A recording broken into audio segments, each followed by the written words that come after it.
Alright, I did electrical stimulation in physical therapy, and my essential question was how can I evaluate the different types in physical therapy, and there are 4 different types that I evaluated, and I basically did this because I saw it in the PT office, and I was really curious about how it worked. And so through this project I learned about how it worked, and also what specific cases you could use it for. And then I basically just learned a lot, and now if I ever injure myself, which is very likely because I'm an athlete, I can figure out how the physical therapist is helping me. Alright, just clear up. Alright, electrical stimulation works by these nodes right here. They have an electrical current in them from a machine, and the current goes through the skin to reach underlying tissues. And the pathway through the body is quite weird, actually. You can have electrodes on either one of your shoulders, and the pathway doesn't necessarily go straight across. It can go down your abdomen, through your leg, back up, through the other side, and then to the other shoulder. It basically goes through the path that has the least resistance.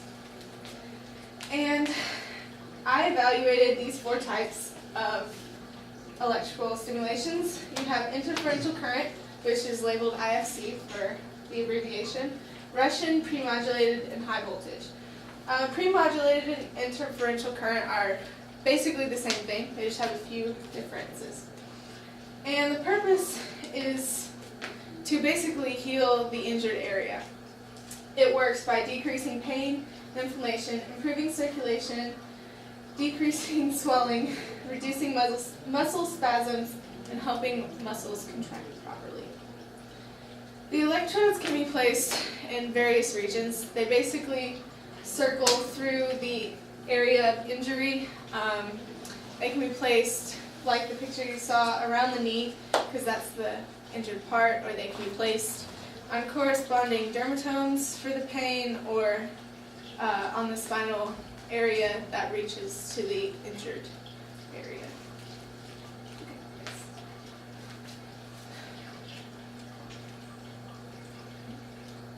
Yes. Okay, interferential current is, the primary goal is to reduce pain, inflammation around a joint, which would be like the knee on the last page. It works with 2 different channels of current, and you can see right here you have channel 1 and channel 2. They work to interfere with the electrical patterns in a specific area.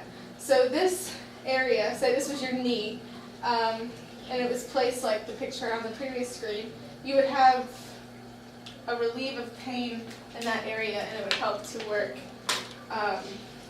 better. And your therapist will probably put you on this for about 5 to 15 minutes. And it penetrates into the deep tissues and interrupts the pain signals to that area. So that's where you get the pain relief. And premodulated works basically just like interferential current, and it uses 2 pads instead of 4. So it doesn't create this very much. It just kind of creates between 2 pads. And it's premodulated because it uses bursts of electrical patterns instead of just a constant current. And the advantage to this is you don't get the numbness feeling around the area of injury. It just kind of creates a pattern. And then Russian stimulation is used to cause a muscle contraction. It is just stimulated by, I'm referring to the knee because it's easiest to show. You put it around the knee, around the muscles, and it basically works to contract the muscle. That's all it does. And it does this to strengthen in the unused muscle. And it is probably going to be used for about 15 minutes to get a good workout of that muscle. This video shows how it can be used, and it just kind of tells you about it.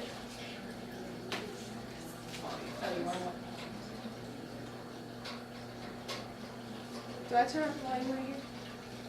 There's a knob on this one.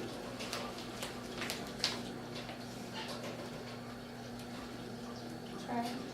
Okay, we're doing Russian Easton, and our target muscle is the biceps brachiae. So the motor point for that is just right about in the middle of the muscle belly, and then we're going to put the other one near the origin of the biceps brachiae. And we want to at least pad length difference. So the parameters for my Russian Easton, if you can see that. So we're on stem channel 1. We go down, select Russian, and we're going to have a duty cycle of 50% with a 2-second ramp time. That's for a more natural type of muscle contraction and for patient comfort. And we set a burst frequency of 50 bursts per second with a cycle time of 10 seconds on and 50 seconds off.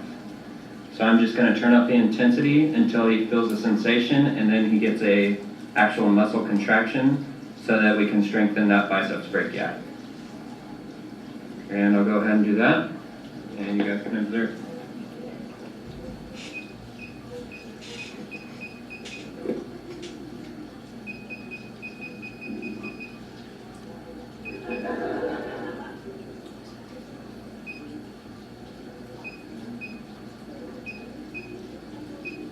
Now that I have that, I'll start the treatment. So there's 10 seconds on. And sometimes with this, you can have the patient assist with the motion so he could come all the way up, just to get more muscle recruitment. And now we have 50 seconds of off time so that we don't over fatigue that muscle. So that's how it works. And the movement that he did the first time, that was completely done by the machine. He didn't do any of that.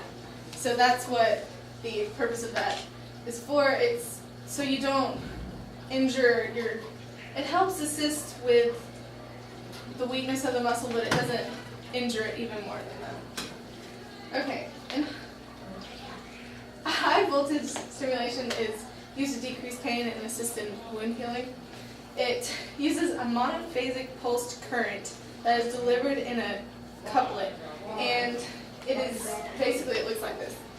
And it does this to stimulate the tissues underneath the electrodes so they can regenerate themselves. It's kind of like to promote tissue growth. And this is probably done for about 5 to 10 minutes.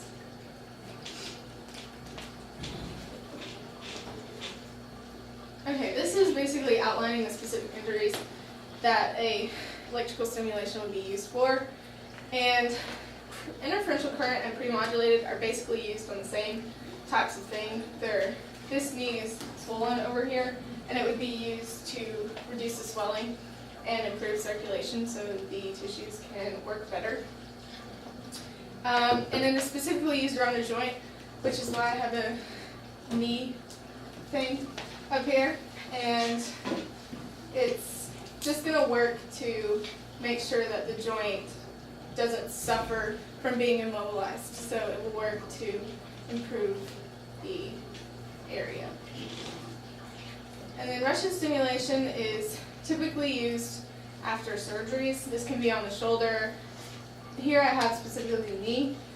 It won't be put on this area. It will be put up around the thigh to stimulate the quadriceps muscles. And its purpose is to re-educate the muscles after the joint. Because if you have surgery, you aren't really using the leg, you're trying to let it heal. And while it's in the healing process, you can stimulate the parts of the leg up here so they don't weaken and make recovery time longer. It kind of helps keep the muscles trained into what they're supposed to do. And then high voltage is specifically used in diabetes patients because they lack circulation to the feet, they have inflammation, and they just need new tissue because the lack of circulation can cause dead tissue. So they use this kind of like a rejuvenation process for diabetes patients. And it doesn't really reverse it, but it can prevent new damage from happening.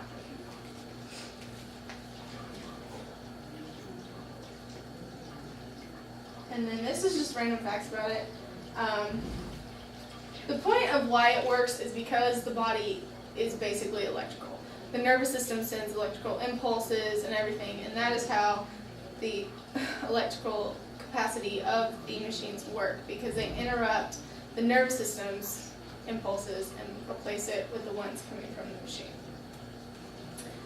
And then the reason why it is used as in tandem to other exercises and modalities is because it's not a quick fix. Everything needs extra care, but it is something that is used to aid the healing process. And then Russian stimulation is called Russian stimulation because it is, well, created in Russia by Russians, and they used it to help their athletes get more muscle mass and strengthen their muscles. It didn't really work to the purpose that they wanted it to, but it did help with other medical advances. And iontophoresis is another type of electrical stimulation that you may hear about. It is a electrical stimulation that transfers medication through the skin. And it is basically used to decrease calcium deposits and scar tissue. So if you have a knee surgery, they might use that so you can get rid of the scar tissue. So you don't have to have another surgery to get rid of that. And that's pretty much it. So